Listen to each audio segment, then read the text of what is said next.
আসসালামু আলাইকুম।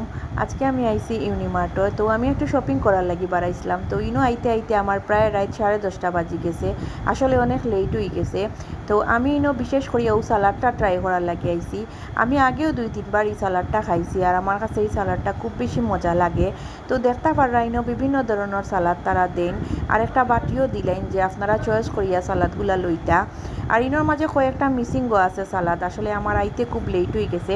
তারার ক্লোজ টাইম 11টার সময়। তো তারা আর রিফিল করছেন না নয়া করিয়া। তো আমি একটা বাটিতে আমার সব চয়েস মতো সালাদ দই লিছি।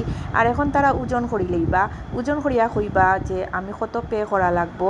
তো আমার ইনোর মাঝে 470 টাকা আইছে আর আমি আমার টেবুলে লইয়া গেলাম গিয়া। আর আমি আমার সালাদটা এনজয় করলাম। আর আমার কাছে তো এই সালাদটা খুব বেশি মজা লাগে। তো আপনারা যারা খাইছেন এই সালাদর টেস্ট কইতা পারবা কিলা খান। আর যারা খাইছেন না তারা অবশ্যই এই একবার ট্রাই করবা, আপনার কাছে ভালো লাগবো।